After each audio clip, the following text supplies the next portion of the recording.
बिस्मिल्लाहिर्रहमानिर्रहीम। अस्सलाम वालेकुम। वेलकम बैक जनाब। कैसे आप सब लोग? आई होप आप सब लोग ठीक होंगे, खैर खैरियत से होंगे। और मैं जनाब बिल्कुल भी ठीक नहीं हूँ, क्योंकि पिछले एक हफ़्ते से जो है ना थोड़ा सा तबीयत सही नहीं चल रही है। एक्चुअली पहले हुआ था अब्दुल्ला को फ़्लू और थोड़ा फ़ीवर वगैरह, तो उसकी वजह से मुझे लग रहा है कि मुझे भी फ़ीवर हो गया है और फ़्लू भी हो गया है। और तबीयत सही नहीं होना तो बस फिर कुछ भी काम करने का दिल नहीं करता। आप काम ना भी करो ना तो भी आप बस थके थके से ही होते हो। तो वीडियो तो मैं साथ साथ रिकॉर्ड कर रही थी, लेकिन बस उसको एडिट करने का और अपलोड करने का हिम्मत ही नहीं हो रही थी।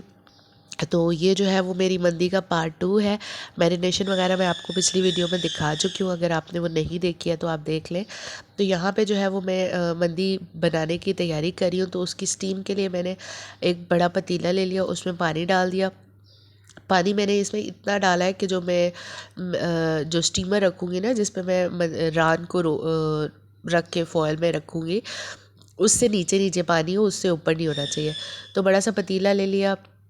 यहाँ पे आप देखें, खैर मैं आपको पहले ये बता देती हूँ कि मैंने एक पोटली से बना ली है। आप भी इसको बना लीजिएगा। इसको बनाने का सिर्फ ये मकसद है कि जो हमारा ये गरम मसाला वगैरह है ना, ये फिर बाद में निकालने में आसानी होगी। तो एक पोटली बना ली, उसमें मैंने 2 बड़ी वाली इलायची, तकरीबन 1.5 इंच का दालचीनी का टुकड़ा, 1 से 1.5 खाने का चम्मच ज़ीरा, 10 से 12 लौंग और 12 से 15 जो है वो काली मिर्च डाली थी। और हाँ, बस ये सब चीज़ें डाली थी और इसकी पोटली मैंने बना ली थी। अब मैं एक हाथ से वीडियो रिकॉर्ड कर रही हूँ तो मुझे थोड़ा सा मसला हो रहा है। तो बस यही सारी चीज़ें जो है वो मैं इस पोटली में डालूँगी और इसको अच्छे से टाइट करके बंद कर दूँगी और इसको भी मैं पानी में डाल दूँगी। और पानी में मैंने क्या कुछ डाला था वो मैं आपको बता देती हूँ। थोड़ा सा ज़ीरा जो है वो देखें मैंने इसमें पानी में डाल दिया और बाकी जो है वो मैंने पोटली में डाला है। और पानी में मैंने इसलिए डाला है क्योंकि इन्हीं राइस, इसी पानी में मैं बाद में राइस बनाऊँगी, तो वो फिर राइस में भी बड़ा बड़ा अच्छा सा लगता है। ज़ीरा अगर डला हुआ हो ना, नज़र आए, तो फिर इसलिए मैंने थोड़ा पानी में डाला है और थोड़ा पोटली में डाला है। जो पोटली वाला सामान है वो मैं डिस्कार्ड कर दूँगी। ये देखिए, ये मेरा जुगाड़ू स्टीमर है, क्योंकि इतना बड़ा कोई स्टीमर था नहीं, तो ये मैंने तला को कहा था कि आप मुझे बना के दें। अब इस स्टीमर से नीचे नीचे पानी है, मतलब जब वो बॉयल होगा ना तो पानी इस स्टीमर को टच नहीं करेगा। और ये जो है ये राने और दस्ती है, ये ओवरनाइट मैंने इनको मैरिनेट होने के लिए रखा था। अब बस छुरी की मदद से मैंने इनको नीचे जो है वो कट्स लगाए हैं। ये देखें, मैं आपको दिखा भी रही हूँ। इस तरीके से मैंने इनमें होल किए हैं, कट लगा लगा के, और ये सब मैं इसमें डाल के और दम पे रख दूँगी। अच्छा, अब आते हैं पानी की तरफ। पानी में मैंने क्या कुछ डाला था वो मैं आपको अभी आगे दिखाती हूँ। तो ये देखिए, मैंने जो है वो दम कैसे लगाया था कि पतीले की साइडों पे ना आटा लगा के और इसके ऊपर मैं ढक्कन कवर कर दूंगी। अब देखिए स्टीम बनना शुरू हो गया। पहले मैंने पानी को फुल फ्लेम पे रखा था, जब इसमें बबल्स बनना शुरू हो गए तो उसके बाद मैंने इसकी साइड्स पे आटा लगाया ताकि ढक्कन जो है वो अच्छे से एयर टाइट हो जाए। और ढक्कन रखूँगी और फिर इसके ऊपर मैं कुछ वेट रख दूँगी। कुछ भी आपके घर में हैवी हो तो वो आप रख सकते हैं। मैं जो है वो इसके ऊपर सिलबट्टा रखूँगी। और अगर आपके पास सिलबट्टा नहीं है तो आप प्रेशर कुकर रख सकते हैं, कोई भी ईंट पत्थर कुछ भी रख सकते हैं। और देखिए, जब पानी में बबल्स आना शुरू हो गए ना तो फिर मैं इसका फ्लेम लो कर दूँगी। बिल्कुल लो तो नहीं करूँगी, बस इतना सा कर दूँगी कि ताकि इसमें बबल्स आते रहे। अच्छा, ये 2-2 पतीले हैं, क्योंकि एक में चारों मतलब दोनों राने और दोनों दस्तियाँ नहीं आ रही थी, तो इसलिए मैंने दूसरी पतीले में एक में दस्ती रखी थी और एक में रान रखी थी। अच्छा, शायद रिकॉर्ड होना रह गया है, तो यहाँ पे जो है ना मैंने पानी में डाला था 2 साबुत प्याज अच्छे से धो के, 2 साबुत लहसुन अच्छे से धो के, 1.5 खाने का चम्मच हल्दी और 3 खाने के चम्मच मैंने नमक डाला था। और ये सारी चीज़ें मैंने पानी में डाल दी थी, और जो स्टीम के लिए पानी था ना। और ये देखिए, संडे का दिन था तो बच्चे बच्चे भी सारे घर पे थे और भाई लोग भी सब घर पे थे। तो आज जो है वो हम लोगों ने अपने जामन उतारने का मिशन कंप्लीट किया था और खूब हल्ला गुल्ला किया था। बच्चों ने बड़ा शोर शराबा मचाया हुआ था। अच्छा, यहाँ पे ना आपने क्या करना है कि स्टीम पे रख के ना तकरीबन 2.5 से 3 घंटे तक, तो आप समझे आपने इसको भूल ही जाना है, बिल्कुल भी खोलना नहीं है। तो इस हिसाब से आपने पानी डाला है कि वो 2.5-3 घंटे तक पकता रहे। ये ना हो कि आपका पानी ख़त्म हो जाए और पतीला जल जल के पागल हो जाए और आपको कुछ समझ ही ना लगे। तो बस आपने इतना ज़्यादा पानी रखना है इसमें। खैर, यहाँ पे जो है वो मैं तकरीबन 2.5 घंटे के बाद खोल के चेक कर रही थी। गल गया था गोश्त, लेकिन वो होता है ना कि बहुत मज़ेदार सा नहीं गला था। तो फिर मैंने इसको तकरीबन 1 से 1.5 घंटे के लिए और रख दिया था। और जिन मेहमानों ने आना था उनके भी आने में थोड़ा टाइम था, तो इसलिए आतिफ़ भाई ने कहा था कि अभी इसको थोड़ा और रखने दो, मतलब आतिफ़ भाई के दोस्त ही आ रहे थे जिनके लिए बन रहा था, तो आतिफ़ भाई ने कहा कि अभी इसको पकने दो ना। तो फिर मैंने सोचा कि हाँ भाई टाइम तो है, इसको अभी मज़ीद पकने देते हैं हम लोग। अच्छा, बराबर वाला पतीला आपको खुला हुआ नज़र आ रहा होगा क्योंकि उसमें मैंने दस्ती रखी थी और दस्ती जो है वो एज़ कम्पेयर टू रान जल्दी पक जाती है। और यही एक रीज़न था कि मैंने रानों को और दस्ती को अलग अलग पतीले में रखा था। तो हम और टाइम भी बहुत ज़्यादा हो रहा था, तो हम लोगों ने क्या किया था कि जो दस्ती वाला पतीला था ना, उसको खोल के मैंने उसमें अपने घर वालों के जो हमने राइस बनाने थे वो बना लिए थे और वो अपने खा लिए थे। और मेहमानों के आने में टाइम था, तो जो रान वाला पतीला था उसको मैंने पकने दिया था। अब यहाँ पे जो है वो रान अच्छे से ज़बरदस्त किस्म की गल चुकी थी। तो अब जो है वो मैं इनको निकाल रही हूँ। बहुत एहतियात से निकाला है आपने क्योंकि ये बहुत गर्म होती है, स्टीम बहुत ज़्यादा होती है, पतीले जो है ना आगो आग हो रहे होते हैं। आप खुद सोचें कि जब पतीला जो है वो 2.5-3 घंटे के लिए पकता रहे, चूल्हे पे चढ़ा रहे, तो उसका क्या हाल होगा। और एज़ यूजुअल मैंने अपना बाजू आज फिर जला लिया था। एक्चुअली ये है कि मेरी हाइट जो है ना वो थोड़ी सी मुझे लगता है कि जो हमारे किचन काउंटर है उस हिसाब से थोड़ी सी गड़बड़ है। और फिर उस चूल्हे के ऊपर इतना बड़ा सा पतीला था जिसकी वजह से मेरा बाजू भी टच हो गया था। अच्छा, आज जो है ना गैस भी नहीं आ रही थी। सितम ये होता है ना कि जब कोई मेहमान आने हो, कुछ बनना हो और गैस ना आए, तो फिर जो है ये मैंने दूसरे साइड वाले चूल्हे पे रखा था। तो ये भी इसके ऊपर ही ज़रा कैबिनेट है, किचन कैबिनेट्स है हमारे करीब ही चूल्हे के। तो फिर इस वजह से भी ना मुझे थोड़ा सा वो मुश्किल हो रही थी निकालने में और सब कुछ। तो फिर मेरा हाथ गलती से टच हो गया था। अच्छा, यहाँ पे देखिए मैंने रान वगैरह को निकाली है। अब स्टीम में जो मैंने प्याज, लहसुन और पोटली वगैरह डाली थी ना वो मैं निकाल रही हूँ। ये देखिए ये एक फॉइल भी गिर गई थी निकालते हुए मुझसे रान। तो जो है वो ये सब कुछ मैं निकाल लूँगी इसमें से, ठीक है। और रान देखिए मैंने साइड पे निकाल के रखी हुई है ना। और बस फिर इसमें मैंने क्या किया था कि जो राइस थे वो मैंने डाल दिए थे इसी यखनी में। अगर आपको पानी कम लगे तो वो आप और डाल लीजिएगा। और हाँ, मैंने एक जो है पैकेट चिकन क्यूब का डाला था, मतलब उसमें 2 चिकन क्यूब थे। जो राइस वगैरह वाला क्लिप था ना वो मुझसे मिस हो गया है, सॉरी, मिस हो गया है। असल में ये होता है कि काम करते हुए ना आप जल्दी जल्दी का में काम कर रहे होते हो और फिर मैं अपनी वीडियो भी खुद ही रिकॉर्ड कर रही होती हूँ, तो कैमरा ऑन करो, ऑफ़ करो, कभी हाथ गंदे हैं, कभी हाथ साफ़ है, मतलब कुछ ना कुछ लगा हुआ है। जैसे मैं रात निकाल रही थी और वो सब ज़रा मुझे जल्दी जल्दी थी तो क्लिप मिस हो गया। तो बस मैंने उसी यखनी में जो है 2 चिकन क्यूब डाले थे और अच्छा सा उबाल तो उसमें आ रहा था। नमक मैंने चेक कर लिया था, अगर आपको कम लगे तो आप और डाल लीजिएगा। वैसे हमने यखनी बनाते हुए नमक इसमें डाला था। तो बस यहाँ पे जो है वो फिर मैंने चावलों को दम लगा लिया था। और अब आ जाते हैं इसके प्रेजेंटेशन की तरफ। तो इसी पतीले का जो ढक्कन है ना बड़ा सा, उसी में मैंने इसको सर्व किया था क्योंकि मंदी जो है ना वो थाल में ही अच्छी लगती है, बहुत ज़बरदस्त उसकी प्रेजेंटेशन होती है। और मैंने जब जब मंदी बनाई है तो इसको थाल में प्रेजेंट किया। मेरे चैनल पे 2-3 और भी रेसिपीज़ हैं मैंने मंदी की। मैंने चिकन मंदी बनाई थी, उसकी रेसिपी भी आप लोगों के साथ शेयर की थी। उसके अलावा मैंने मटन मंदी बनाई थी एक दफ़ा पहले, जिसमें जो है वो चाँपें भी थी और रान भी थी और दस्ती भी थी, वो सब भी था। तो उसकी भी रेसिपी है। आप लोग भी इस रेसिपी को ज़रूर ट्राई कीजिएगा। बकरा ईद आने वाली है, आप लोग जो है वो इसको ट्राई कीजिएगा। बहुत सिंपल, सादी और मुझे लगता है कि बहुत क्विक है ये, मतलब आपको इसकी प्रिपरेशन करनी पड़ती है। लेकिन अगर आपके घर में दावत है और कोई आने वाला है, और ख़ास तौर पे मर्द हज़रात, मतलब क्योंकि ये डिश ज़रा ख़वातीन को इतनी पसंद नहीं होती है क्योंकि इसमें राने और फैट और इस तरह की चीज़ें होती हैं। लेकिन मर्द हज़रात भी है होते हैं, तो अगर आपके घर में कोई इस तरीके से दावत आ रही है तो आप ये ज़रूर बनाइएगा। आप एक रात पहले इसकी मैरिनेशन वगैरह कर लें और अगले दिन बस आप इसको स्टीम करके और राइस बना के इसको रखें तो बहुत ज़बरदस्त और एक कंप्लीट मेन्यू होता है। इसमें राइस भी है, मीट भी है, सब कुछ है। तो थोड़ी सी यखनी जो है वो मैंने एक्स्ट्रा निकाल ली थी ताकि अगर किसी को पीनी हो तो वो कप में डाल के पी सकता है।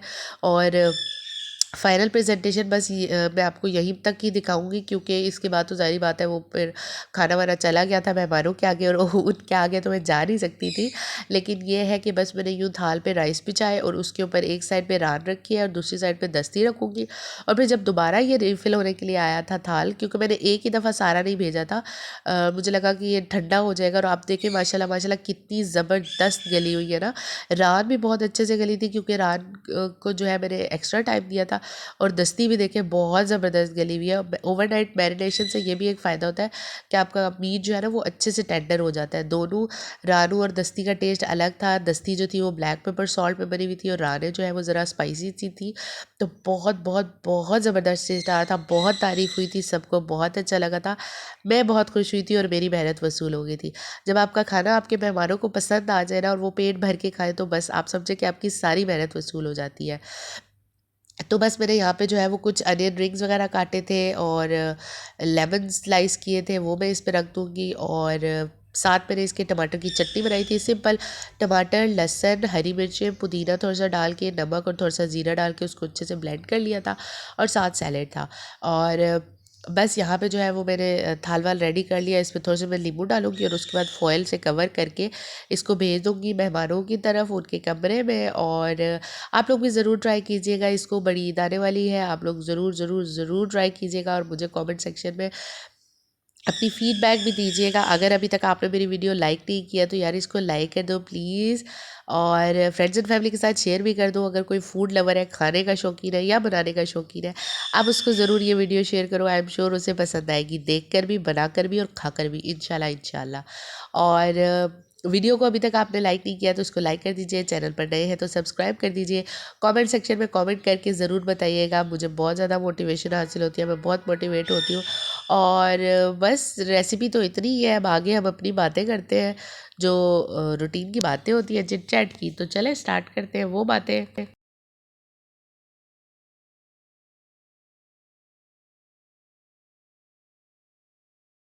और ये देखिए ये नीचे नेट लगा के और ये लोग जामुन उतारे, क्योंकि जामुन जो है ना वो गर्मी आजकल ज़्यादा हो रही है और जामुन मतलब बहुत जल्दी पकना शुरू हो जाता है। जब जामुन का फल आ जाता है ना, जो उसका टाइम होता है, तो बहुत जल्दी पकना शुरू हो जाता है।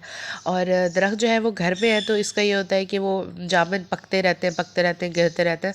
तो फिर आज ये डिसाइड हुआ कि जी जो जामुन पक चुके हैं उनको उतार लेते हैं। और बस फिर ये नेट लगा के नीचे बच्चों ने और भाई लोगों ने सबने मिल के जामुन उतारे थे। ऊपर से हम लोग डंडा वंडा मार के जो हिला रहे थे ताकि जो ज़रा पके पके जामुन है वो सब भर नीचे निकल जाए।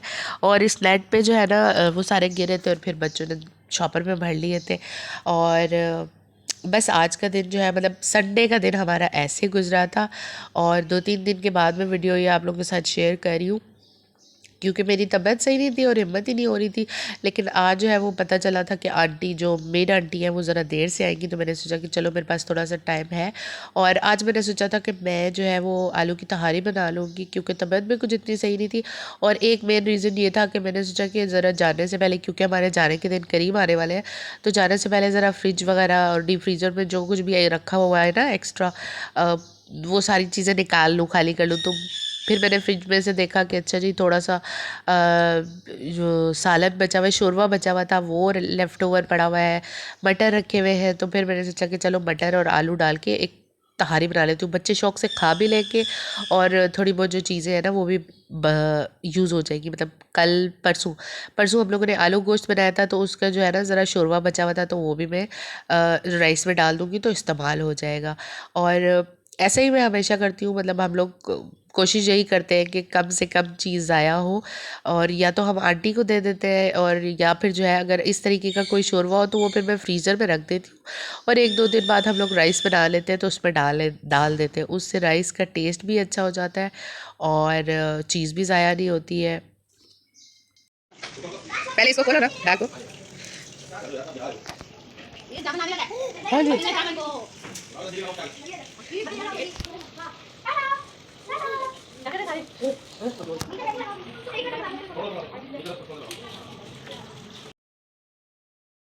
और अब्दुल्ला के पैदा होने के बाद ये पहली पहली बार का जामुन का फल है, मतलब अब्दुल्ला ने लाइफ में पहली बार जामुन देखे। और इसको इतना मज़ा आता है ना जामुन दरख्त से तोड़ के खाने का, क्योंकि अम्मी 1-2 दफ़ा इसको छत पे लेके गई और अम्मी ने इसको पौधे से तोड़ तोड़ के जामुन खिलाए। तो अब इसको माशाल्लाह बड़े मज़े के लगते हैं, बड़ा खुश होता है जब जामुन को खुद तोड़ता है ना।